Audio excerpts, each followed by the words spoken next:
This is a little bit different tonight, so bear with me, okay? A tad different.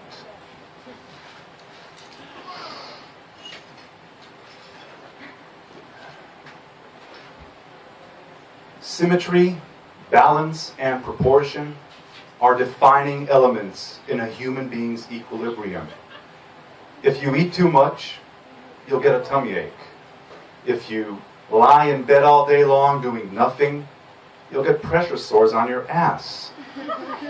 If you masturbate too much, you'll end up having to throw away your reproductive organs and replace them with new ones. You know, stuff like that. We've all heard of Dostoevsky's 19th century novel, Crime and Punishment. But the earliest reference to this symmetry of action and reaction can be found in the Bible.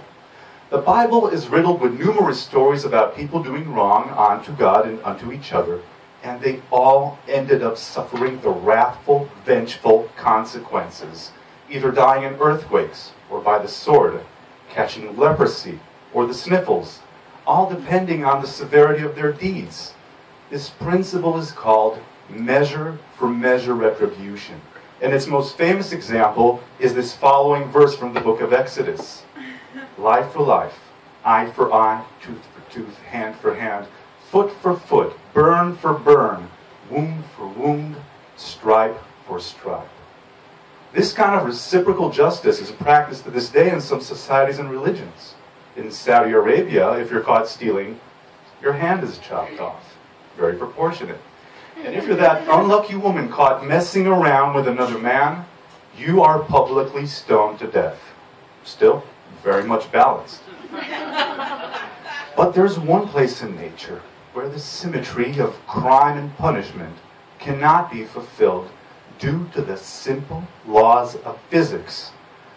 I'm talking about that unfortunate situation where you wake up in the morning, you roll out of bed, and as you sip away at your morning coffee, you take a look outside, and you suddenly realize that maybe it wasn't such a good idea to park under that shady tree on the street, as your car is literally covered in bird shit to its brims. How can you reciprocate such a deed? How can you make those birds pay for their heinous and sinful crime? I mean, the logical and equal thing to do would be to shit all over their vehicle. In their case, their wings, right? But they will always be above you and above your car, and there's really no way to make them pay. That's why I'm so excited about the recent developments in consumer-operated drones. Just picture this. Instead of getting upset and all worked up about your inability to exercise your human and biblical right to retribute, you simply go online at the comfort of your home, log on to eBay and order one of them cheap $20 drones, shit into a bowl, and attach the bowl to the underside of the drone. Fly it off to the tree where you make it hover over the assailants. Once you home in on the target, you cause the drone to wobble, thus unloading your holy, steamy pile of punishment onto the criminals perched over your vehicle. Now, it's imperative to exercise extreme caution not to hit any innocent, uninvolved people passing by, as you really want to avoid that awkward situation where they have to reciprocate by shitting all over your head, and before you notice it, everybody's pooping on everybody like in a German Scheisse porn film, or in short, the shit for shat principle. Now let's get scientific for a moment. It's been scientifically proven that birds can be conditioned, so the next time you merely start the engine of your drone, the flying latrines will either be soiling their own feathers in fear rather than your car, or better yet, be gone before you can even say the magic words, party pooper. Mahatma Gandhi once said, an eye for an eye will make the whole world blind.